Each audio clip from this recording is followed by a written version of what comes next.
네, 이제 아침 저녁으로 제법 쌀쌀한 늦가을 날씨가 되었습니다. 우리 주변의 모든 것들이 다 한 해 동안을 마무리하면서 아름답게 변하고 있습니다. 그 가운데 하나님께서 자기 형상을 따라서 지으셨다고 하는 우리 저와 여러분, 우리의 삶도 이 때를 따라서 아름답게 변화될 수 있는 그런 은혜가 있었으면 좋겠습니다. 저는 이 열매 맺는 계절, 오늘 두 번째 시간을 맞이했는데요. 첫 번째 시간은 껍데기 크리스찬은 가라. 그게 1번이었어요. 2번은 내 안에 거하라. 아마 시리즈 설교를 한 5번 정도로 그렇게 예상하고 있습니다. 가을이 되면은 생각나는 시가 있습니다. 여러분이 잘 아는 라이너 마리아 릴케의 시입니다. 가을 날이라고 하는 시가 있어요. 주여 때가 되었습니다. 여름은 참으로 위대했습니다. 당신의 그림자를 해시계 위에 들이우시고 들판에는 바람을 풀어 놓아 주소서. 마지막 열매들을 연글게 하시고 이틀만 더 남국의 따뜻한 날을 베푸시어 열매들이 온전히 무르익게 하시고 진한 포도주의 마지막 단맛이 스미게 해 주소서. 지금 집이 없는 사람은 이제 집을 짓지 않습니다. 지금 홀로 있는 사람은 오래도록 그럴 것이며 깨어서 책을 읽고 긴 편지를 쓸 것이고 낙엽이 떨어지면 뒹굴면 불안스레 가로수길을 이리저리 헤맬 것입니다. 마지막 열매를 연글게 하시고 이틀만 더 남국의 따뜻한 날을 베푸시어 열매들이 온전히 무르익게 하시고 진한 포도주의 마지막 단맛이 스미게 하옵소서. 이 마지막 뜨거운 햇볕 속에서 익어가는 열매들을 묘사한 가을의 깊은 맛을 느끼게 해주는 그런 시 가운데 하나입니다. 오늘 예수님의 말씀 속에 이런 말씀이 있었습니다. 너희가 열매를 많이 맺어 내 제자인 것을 나타내면 내 아버지께서 영광을 받으신다. 이 말씀이 New Living Translation에 이렇게 나와 있어요. When you produce much fruit, 내가 많은 열매를 맺으면 You are my true disciples. 너희들은 나의 참된 제자들이 된다. This brings great glory to my Father. 이것이 내 아버지께 큰 영광을 가져온다. 이게 그 New Living Translation에 나와 있는 말씀이에요. 근데 이 말씀을 다른 버전으로 보면은 By this, 이것으로 말미암아 이 말이죠. By this, my Father is glorified.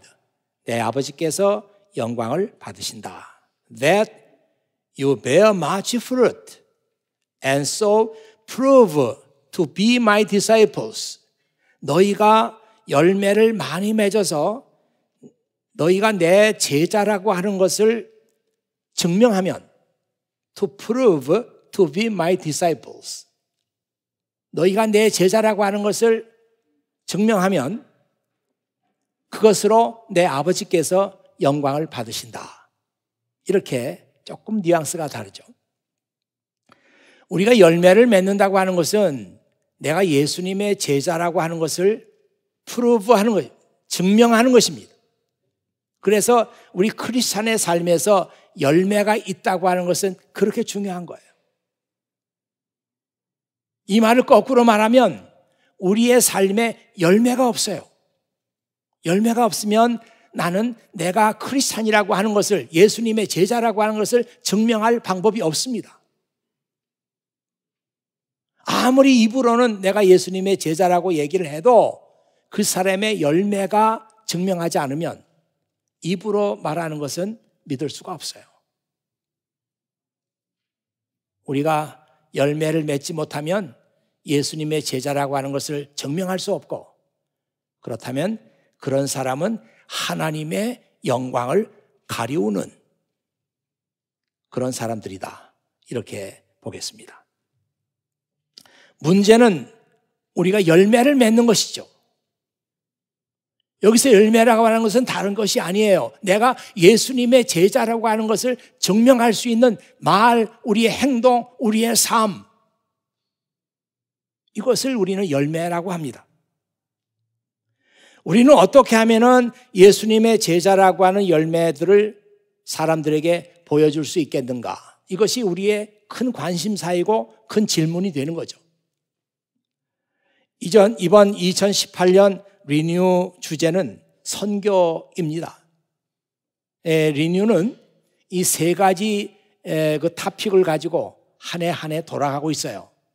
첫 번째 토픽이 복음, 두 번째 토픽이 교회, 세 번째 토픽이 선교.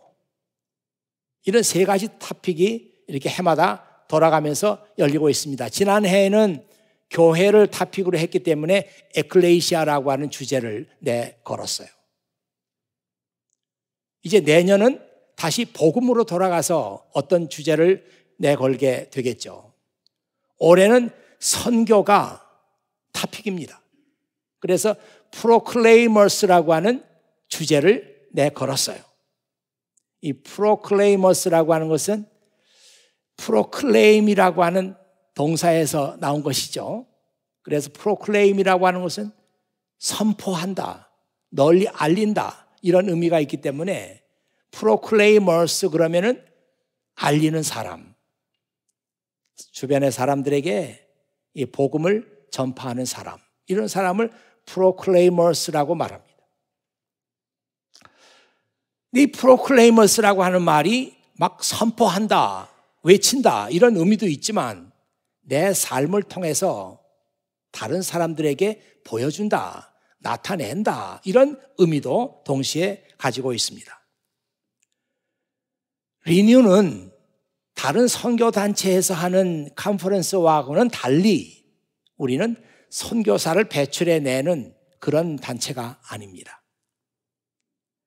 이번 리뉴 주제가 프로클레이머스인데요. 이 프로클레이머스는 내 삶을 통해서, 나의 영역을 통해서, 내 전문 지식을 통해서 주변 사람들에게 나는 크리스찬입니다, 내 열매를 보여주는 거예요. 이것이 우리 리뉴가 지향하고 있는 선교에 대한 개념입니다. 열매가 열리면은 모든 사람들이 그 열매를 볼 수 있듯이 저 멀리 아프리카에까지 가서 내가 복음을 굳이 전하지 않아도 여러분의 삶의 현장 속에서 열매를 맺어서 나는 그리스도의 제자입니다, 이런 것을 말할 수 있다면 우리는 훌륭한 선교 사역을 지금 하고 있는 것이죠. 우리 크리스찬들이 각자의 삶 속에서 하나님의 은혜에 응답하는 삶을 살아간다면 세상 사람들은 우리를 통해서 야, 저 사람들이 믿는 하나님은 정말 위대하시구나 하는 말들을 하게 될 것입니다. 2018 리뉴는 각자의 삶의 영역에서 크리스찬으로서 어떻게 삶의 열매를 맺을 수 있는지 한국에서 오신 강사님들과 미국에서 오신 강사님들을 통해서 말씀을 듣고 또 다양한 주제를 가진 세미나 강의를 들으면서 구체적으로 이렇게 하면 내가 내 삶 속에서 열매를 맺을 수 있겠구나 하는 것들을 서로 배우게 됩니다. 예전에는 교회들마다 자기들이 얼마나 굉장한 선교 사업을 하고 있는가 하는 것을 자랑했던 때가 있었습니다.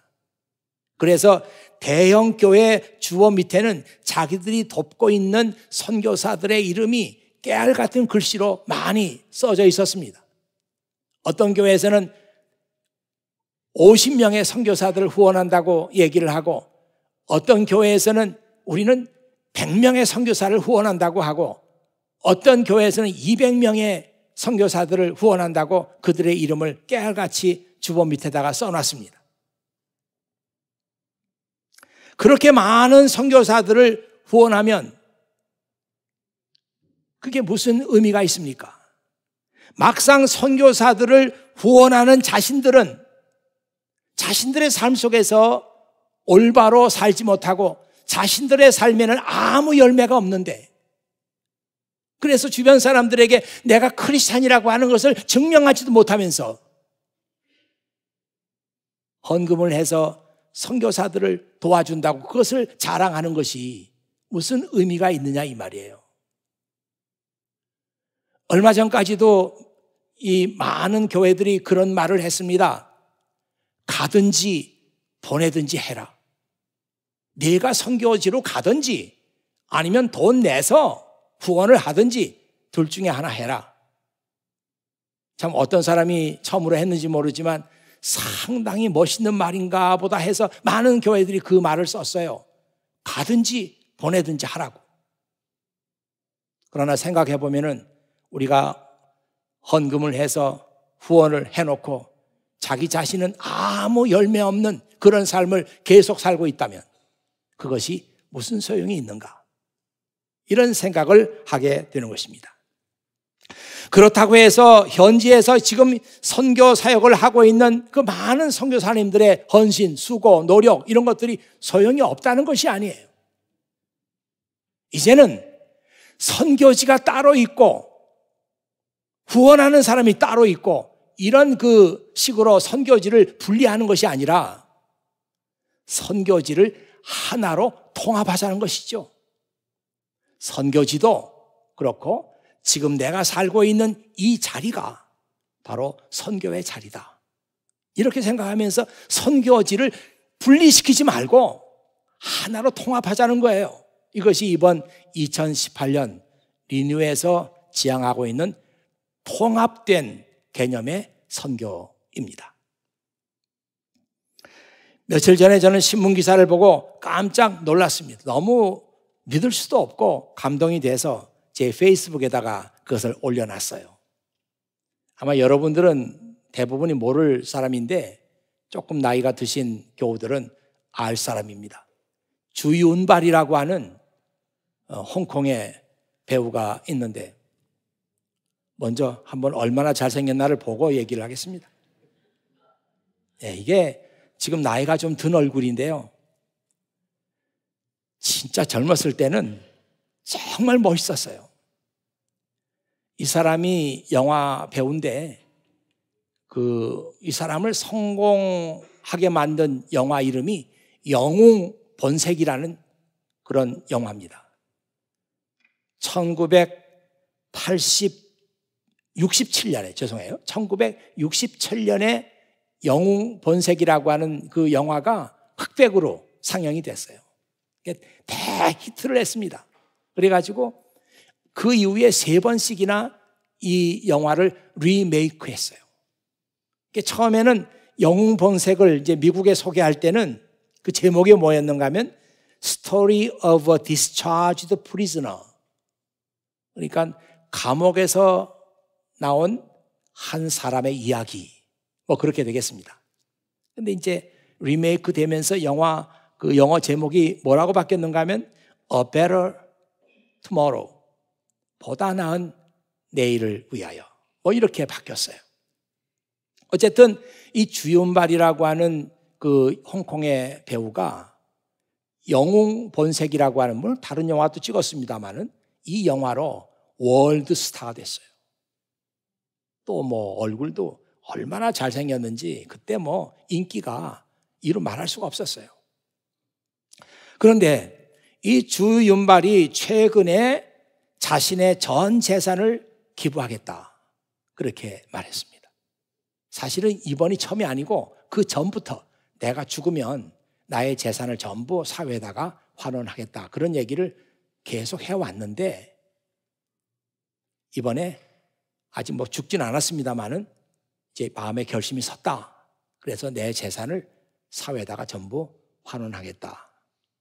근데 더 놀라운 것은 이 주윤발의 모든 재산을 관리했던 사람이 아내입니다. 자기 아내예요. 그 아내가 남편의 뜻에 찬성했다는 거예요. 근데 그 기부한 액수가 얼마나 되느냐? 홍콩 달러로 56억입니다. 감이 안 오실 거예요. 한국 돈으로 하면은 8,100억입니다. 그래도 별로 감동이 없는데 그게 얼마나 많은 돈인지를 몰라서 그래요. 하여튼 이건 천문학적인 돈이라고 생각하면 돼요. 여러분들은 8,100억보다도 1,000불이 더 많아 보이죠? 8,100억. 난 믿어지지가 않아요. 그 많은 돈을 사회에다가 환원하겠다고 발표를 했습니다. 근데 이 사람은 평상시에 늘 이런 얘기를 했다고 그래요. 돈은 내 것이 아니고 내가 잠시 맡아가지고 있는 것이다. 그런 얘기를 주변 사람들에게 늘 해왔다는 거예요. 그리고 이 사람은 자가용을 타지 않고 대중교통을 늘 이용한다고 합니다. 그래서 이제 버스를 타거나 지하철을 타거나 하면 월드스타쯤 되니까 그래도 알아보는 사람도 있을 거 아니에요? 그러면 그 버스 안에서 지하철 안에서 얘기하고 같이 사진 찍고 이것이 이 사람의 평범한 일상생활이라고 합니다. 취미생활이 있는데 모두가 다 돈이 들지 않는 취미생활이라고 합니다. 걷기, 그다음에 낚시, 이 두 가지가 이 사람의 취미생활인데 돈이 그렇게 들지 않는데요. 그리고 전화기 하나를 가지고 얼마나 검소하게 사냐면 17년을 전화기를 썼는데 노키아 전화기를 썼다고 합니다.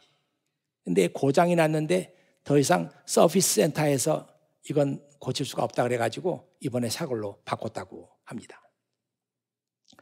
옷을 입는 것도 옷이야 내가 편하면 되지 남에게 보여주려고 입는 게 아니다. 그러면서 항상 검소한 옷차림을 하고 다닌다는 거예요. 한 달에 용돈으로 쓰는 돈이 11만 원이라고 합니다. 어떤 데서는 12만 원이라고 하기도 하는데 1만 원 더 많아봐야 그게 그거죠. 11만 원, 12만 원이면 아마 한국에서 대학생들 한 달 용돈 되려나요? 이렇게 검소하게 산다고 그래요. 저는 그런 얘기를 들으면서 이건 틀림없이 크리스찬이다. 주윤 발은 크리스찬이다. 왜냐하면 돈에 대한 그 생각을 보면 이건 내 것이 아니고 내가 잠시 맡아가지고 있는 거다. 이건 돈에 대한 우리 크리스찬들의 그 스튜어드십이잖아요. 우리가 그렇게 생각하는 거예요. 이 돈은 하나님의 것인데 나에게 잠시 맡겨두신 것이다. 내가 쓸 때는 주인의 뜻에 맞게 써야 된다. 이게 돈에 대한 우리 생각이잖아요. 이 주윤발이 꼭 그런 생각을 하고 있는 거예요. 이 사람 크리스찬 맞다 이렇게 생각했어요. 그런데 그래도 한번 확인을 해봐야지. 괜히 확인을 한 것 같아요. 구글에서 주윤발하고 종교 치니까 불교 신자라네요. 크리스찬이었으면 제가 더 신나게 얘기를 했을 텐데 아마 이런 사람은 그 돈이 그렇게 엄청나게 많은데 아마 제가 기사를 보다 보니까 8,100억을 기증하고 자기 앞으로는 거의 돈을 남기지 않은 것 같아요. 이것이 이 사람이 이 세상에 보여줄 수 있는 열매예요. 나는 이렇게 삽니다. 돈은 내 것이 아니고요. 내가 잠시 맡아가지고 있었는데 이제는 제품을 떠날 때가 됐습니다. 그거 아니에요. 비록 불교 신자라고 할 때도 하지만 얼마나 우리에게 자극을 줘요. 감동을 줘요. 이 주윤발의 얘기가 한국의 연예인들에게도 지금 화제가 되고 있다고 그래요. 연예인들이 인기 관리 차원에서 연말이 되면 불우이웃 돕게 좀 성금도 하고 이렇게 해왔는데 지금 연예계에서 화제가 되면서 이제 우리가 그런 일도 못하겠다 부끄러워서 그런 얘기들을 주고받고 있다고 합니다. 문제는 우리가 어떻게 열매를 맺는 삶을 살 수 있느냐 하는 것인데 예수님께서 오늘 말씀을 통해 가지고 열매 맺는 삶의 비결을 가르쳐 주세요. 우리는 그 원리를 따라가야 됩니다. 다른 원리를 따라가서 우리가 열매를 맺을 수 없지만 혹시 뭐가 열렸다고 하더라도 그 열매는 진정한 열매가 아니에요. 그래서 우리는 예수님께서 말씀하신 열매 맺는 삶의 원리를 잘 이해하고 따라가서 우리도 열매를 맺어야 그것으로서 우리는 예수님의 제자라고 하는 것을 증명할 수 있고 그것으로서 우리는 하나님 아버지께 영광을 돌릴 수 있다. 오늘 주님은 그렇게 말씀하셨습니다. 첫 번째 원리가 뭐냐? 불필요한 것들을 제거하라. 이거예요. 내가 열매를 맺고 싶으냐? 불필요한 것들을 잘라내야 한다는 것입니다. 농부가 포도나무를 기르면서 탐스러운 열매를 맺게 하기 위해서는 불필요한 가지들을 다 잘라줘야 돼요.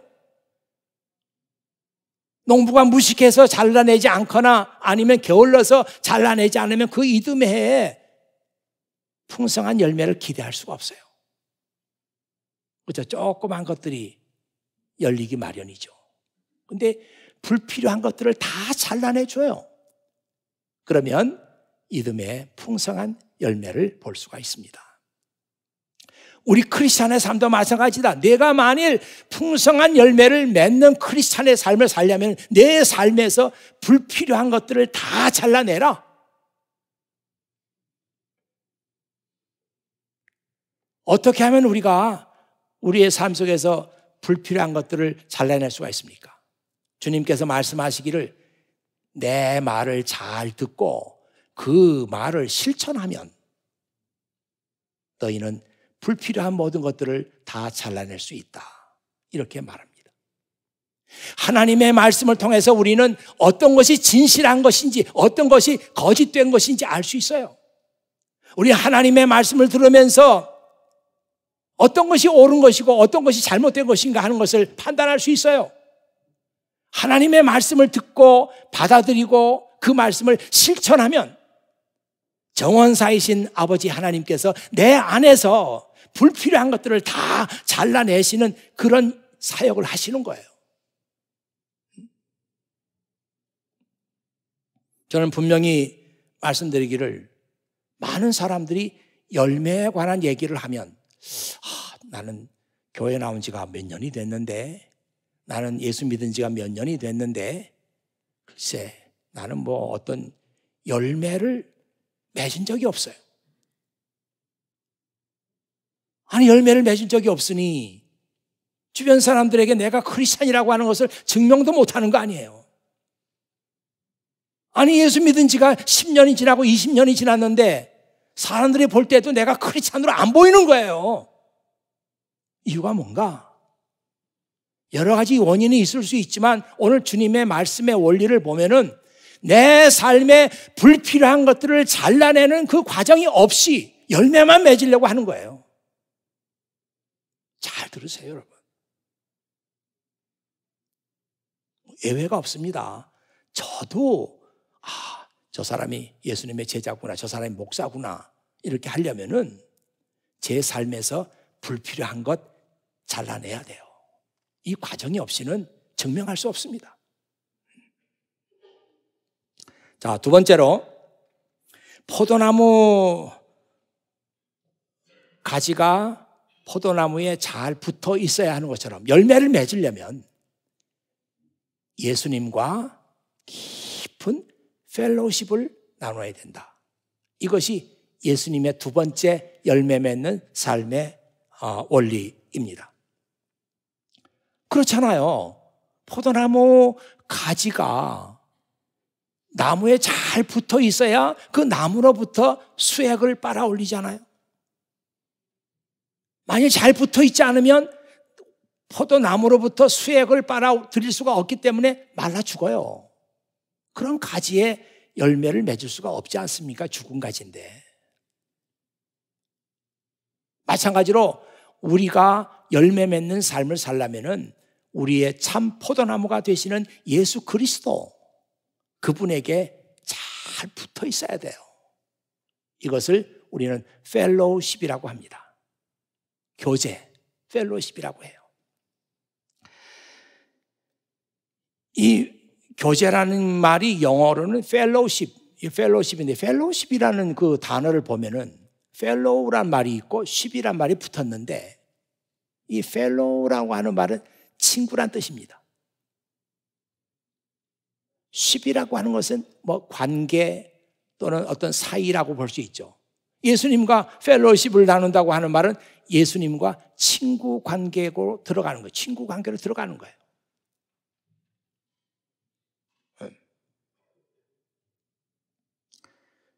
참 그런 생각을 하면서 저는 이 성경에는 수많은 인물들이 등장하는데 그중에 하나님과 제일 펠로우십을 잘 나눴던 사람이 누굴까? 엉뚱한 좀 생각을 해봤어요.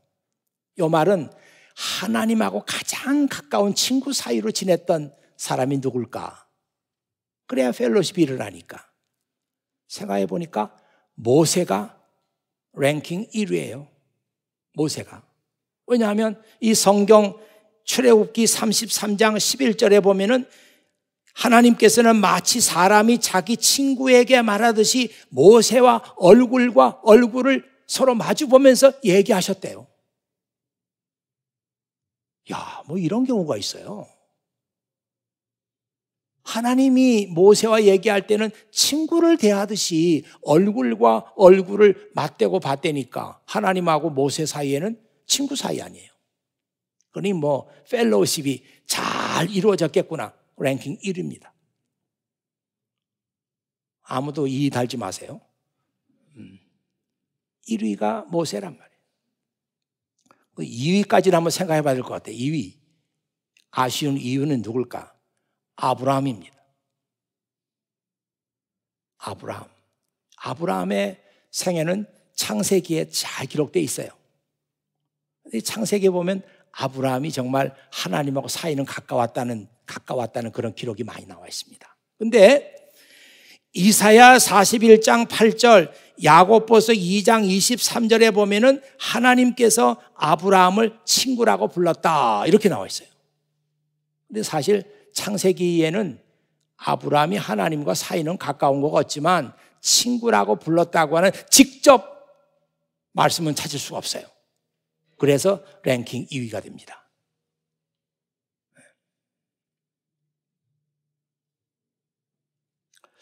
중요한 것은 여러분과 저도 하나님과 예수님과 친구 사이가 될 수 있다.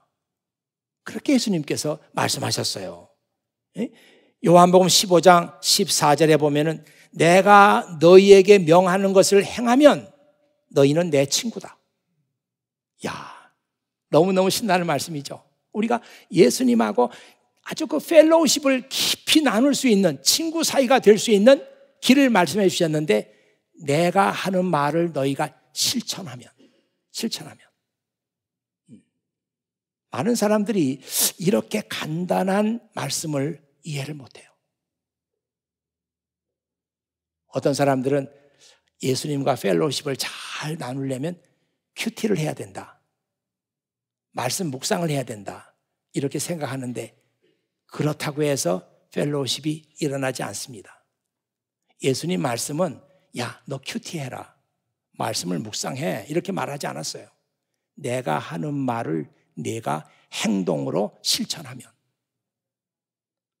내가 하는 말을 내가 액션으로 바꾸면 너는 나의 친구가 된다. 그렇게 말씀했잖아요. 이 성경 속에는 우리가 찾고 있는 모든 앤서가 다 들어있다고요. 예수님과 친구 사이가 될 수 있어요. 하나님과 친구 사이가 될 수 있어요. 그래서 많은 열매를 맺을 수가 있어요. 그 길이 성경 말씀에 이렇게 나와 있는 것입니다. 주님은 우리와 펠로우십을 나누기를 원하세요. 그래서 뭐라고 말씀하신가 하면 내 안에 거하라. 오늘 제목이 그거죠. 내 안에 거하라. 이 내 안에 거하라고 하는 말은 영어 성경에 보면 remain이란 단어, remain in me.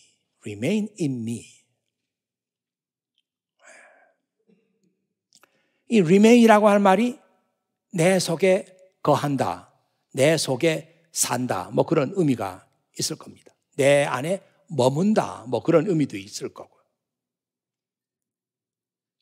그런데 제가 좋아하는 영어 번역들을 보면은 remain이란 단어를 쓰지 않고 abide라고 하는 단어를 씁니다. abide in me. 뭐 같은 뜻으로 볼 수도 있어요. 왜냐하면 abide라고 하는 말에 remain이란 뜻이 들어 있습니다, 이미. 그러니까 뭐 그렇게 볼 수 있는 거죠. 근데 이 abide라고 하는 말은 좀 더 다른 의미가 있는데, 이 abide라는 말 속에 to have one's abode, to have one's abode 이런 뜻이 있어요. 이 abode라는 말은 주소입니다, 주소. 주소를 갖는 거예요. 거주지를 정하는 거예요. 살 곳, 거주지, 주소 정하는 거예요. 누구에게? In me, 예수님 안에 주소를 정하는 거예요. 너 어디 살아? 난 예수님 안에 살아. 이렇게 되는 거죠. 너희 집이 어디야? 우리 집? 예수님 안에 내 집이 있어. Abide in me. 이렇게 되는 거죠. 야, 이게 참 재밌는 표현이에요. 응? 이 abide in me라고 하는, 내 안에 거하라, 내 안에 주소를 두라, 내 안에 거주지를 정하라. 예수님은 절대로 그냥 야, 너 마음 좀 열어. 왜 이렇게 마음이 안 열리는 거야? 마음 열어. 내가 좀 들어가게. 이렇게 말씀하지 않아요. 내가 내 안으로 들어오라. 이렇게 우리를 초대하고 우리를 부르십니다. 그래야 내가 열매 맺는 생활을 할 수 있어. 그래야 나하고 깊은 펠로우십을 나눌 수가 있어. 내 안으로 들어와서 내 말을 들어야 내 삶 속에 불필요한 것들을 다 제거할 수가 있어. 너는 열매 맺는 크리스찬이 되는 거야. 내 열매를 보고 사람들은 내가 나의 제자인 것을 보게 될 거야. 우리를 초대할, 내 속으로 들어와라. 내 속에다가 내 주소를 정하라. 내 속에다가 너의 거주지를 정해라. 절대로 내가 너에게 들어가겠다 말씀하지 않아요. 주님은 우리가 주님 안으로 들어오기를 원하시고 이 시간에도 여러분을 초대하고 있습니다. 너 열매 맺는 크리스찬 되고 싶어? 그러면 내 안으로 들어와. 야, 이게 정말 굉장한 의미 같은데 이 말의 의미가 뭘까요? 이 가을이면은 독서의 계절이라고 하는데 언젠가도 제가 얘기했습니다마는 그건 사실 거짓말이라고. 예, 책 파는 사람들의 얘기를 들으면 가을이 제일 그 판매가 안 된답니다. 책이 적게 팔린대 오히려. 그런데도 저는 이제 가을이 독서의 계절이라고 믿고, 일부 예배 때도 왜 일부 예배가 9시 반에 시작이 되는데 그렇게 몇 명 안 왔어요. 중간에 끝나가니까 다들 막 들어와. 교사들도 오늘 예배 참 막 참석 많이 안 했어요. 왜 그렇게 피곤해 하는 거예요? 그래서 어제 저녁에 무슨 일이 있었냐고 물어보니까 아무 일도 없었다고 그러네. 다만 날이 좀 추웠다고 그렇게만 얘기하는. 아니 참 날이 너무 선선하고 좋잖아요. 그러면 예배 시간도 좀 이렇게 빨리빨리 오고 즐거운 마음으로 예배를 드려야 될 텐데, 그래도 2부 예배 때는 비교적 여러분의 시간을 잘 지키신 것 같아요. 여러분이 독서의 계절을 맞이해서 선선하고 좋은 계절을 맞이해서 무슨 책을 좀 읽어볼까? 그런 생각이 혹시라도 들거든. 앤드류 머레이 책을 한번 읽어보시도록 권면을 드립니다. 이 앤드류 머레이 책은 두껍지가 않아요. 그래 좋아요. 얇아요. 그러니까 부담이 없어요. 금방 읽을 수 있습니다. 아주 훌륭한 책을 많이 썼고, 저도 그 책을 읽을 때만, 그분 책은 아무거나 읽어도 돼요. 하여튼 그분의 책은 보증수표야. 아무 책이나 그분이 썼다 그러면 읽어요. 그냥 다 그 엄청난 은혜를 받는 책인데요. 그분이 남아프리카 사람입니다. 사우스 아프리카 출신이에요. 거기서도 그렇게 훌륭한 크리스찬 목사님, 작가가 나오네요.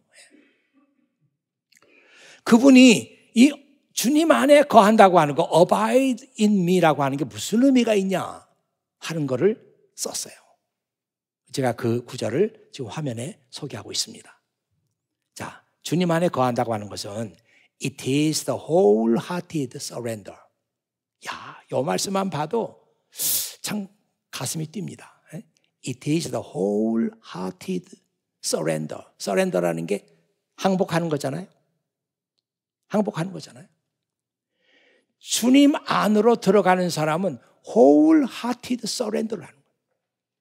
wholehearted라는 게 진심으로 마음을 다해서 주님 앞에 손들고 들어가는 거, 항복하는 거예요.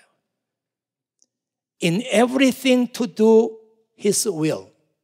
모든 일 속에서 하나님의 뜻대로 살겠습니다. 하나님의 뜻대로 실천하며 살겠습니다 하면서 wholehearted surrender를 주님께 드리는 거예요. 이게 abide in me라고 하는 말씀 속에 들어있는 것이다. 뭐 뒤에 것은 해석하지 않아도 돼요. 또 그분이 어떤 말을 했는가 하면 Let me learn the lesson. 교훈을 말하겠다는 것이죠. Abiding is to be an act of the will and the whole heart. 이 abiding, 거한다고 하는 것은 우리 의지의 행동이고 그리고 전심, 우리 온 마음의 act다. 행동이다. 그러니까 뭐 whole heart라는 게 뒤에 붙었습니다만 어쨌든 내 마음을 다 드리는 거예요. 의지를 다 드리는 거예요. 이게 무슨 얘기예요? 주님 안에 abide 한다고 하는 것은 abiding이라고 하는 것은 거한다고 하는 것은 영혼 없는 말장난이 아니에요. 우리가 믿음 생활하면서 정말 영혼 없는 말장난을 너무 많이 해요. 그냥 그렇게 말하고 잊어버리고 지나가는 거예요. 이런 일들이 우리 믿음 생활에 얼마나 많은가. 아니 심지어 하나님께 대한 것, 주님께 대한 것, 주님 안에 거한다고 하는 것, 이거를 얘기하면서도 영혼 없는 얘기를 하고 끝나는 거예요. 이 앤드류 모레이는 그거 아니다는 거죠. 주님 안에 거하고 싶으냐? 내 온 마음을 가지고 내 의지를 주님께 드리고 항복해. 그게 주님 안에 거하는 거야. 그렇게 지금 얘기하고 있잖아요. 예, 지금 이 시간이라도 여러분 정말 저도 열매 맺는 크리스찬이 되고 싶습니다 하면 주님 안에 거해야 돼요. 주님 안에 내가 들어가야 돼요. 주님 안에 주소를 둬야 돼요. 주님 안에 거주지를 정해야 돼요. 그건 뭘 말하는 거냐? 내 모든 의지를 다 주님께 드리면서 주님, 저는 이제 주님께 완전히 항복합니다. 그걸 드리는 거예요, 주님께.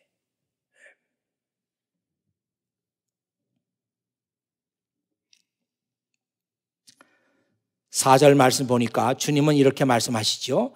가지가 포도나무에 붙어 있지 않으면 가지 스스로 열매를 맺을 수 없듯이 너희도 내 안에 있지 않으면 스스로 열매를 맺을 수 없다. 여러분, 주님은 오늘 이 시간에 이렇게 하면 내가 열매 맺는 크리스찬이 될 수 있다 하면서 그 원리를 지금 말씀하고 계세요. 지금 여러분 가운데도 이 원리를 따르지 않고 반대로 여러분의 의지를 가지고 열매를 맺겠습니다. 열심히 해볼게요. 열심히 충성하겠습니다. 봉사도 열심히 해볼게요. 이렇게 생각하고 지금까지 믿음 생활을 했던 사람들이 여러분 가운데도 많이 있어요. 주님의 열매 맺는 원리하고는 정반대입니다. 열매 맺는 일이 먼저가 아니고 주님과 나누는 펠로우십이 더 중요하고 주님 안에 거하는 것이 중요하고 그래서 여러분 안에 불필요한 것들을 먼저 제거하는 것이 먼저지. 그 일 하지 않고 열매 맺겠습니다.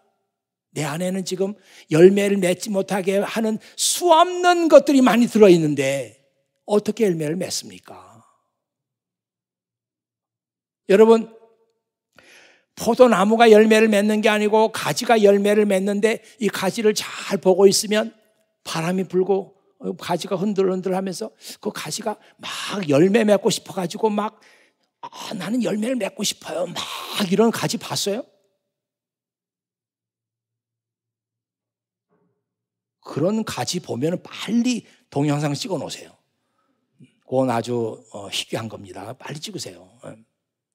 가지가 열매 맺으려고 그렇게 애쓸 필요가 뭐가 있어요? 건강하게 포도나무에 잘 붙어 있으면, 그리고 자기에게 불필요한 것들 다 제거되면, 때가 되면 풍성한 열매가 저절로 가지에 맺히는 겁니다. 열매가 먼저가 아니고 여러분이 주님과 나누는 펠로우십이 먼저고 주님 안에 거하는 것이 먼저고 불필요한 것들을 제거하는 게 먼저예요. 이 순서가 바뀌게 되면 절대로 우리는 열매 맺는 삶을 살 수가 없습니다. 주님의 원리대로 하면은 때가 되면 여러분의 삶 속에 풍성한 열매가 맺힐 거예요. 그리고 그것은 여러분이 예수님의 제자라고 하는 것을 증명하는 것이 될 겁니다. 이게 선교 아니에요? 예수 믿으라고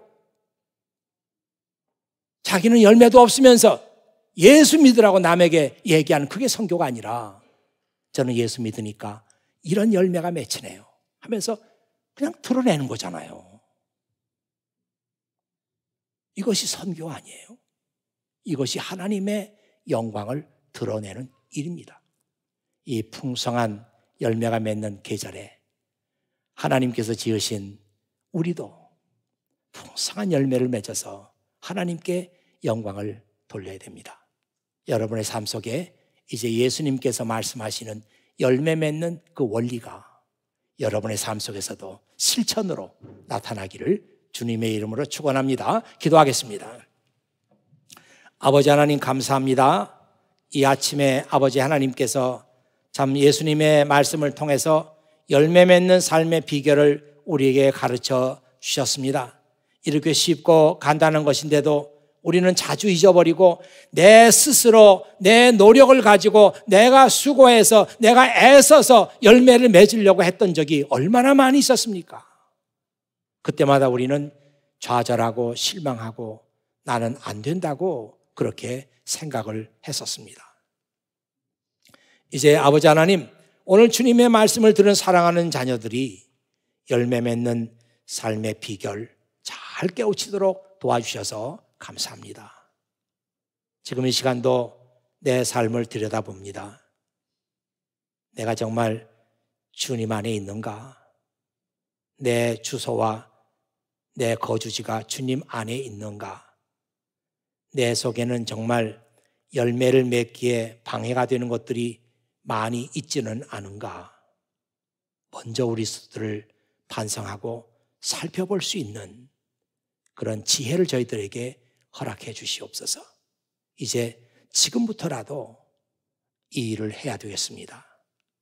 불필요한 것들 다 내려놓게 하시고 이제부터 주님과 참된 교제의 삶을 살아가야 되겠습니다.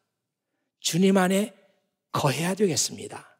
이젠 말장난이 아니고 우리의 의지 전부를 주님께 드려야 되겠습니다. 열매 맺는 풍성한 크리스찬들이 이 교회에서 나오게 해 주시옵소서. 우리 구주 예수 그리스도의 이름으로 기도하옵나이다. 아멘.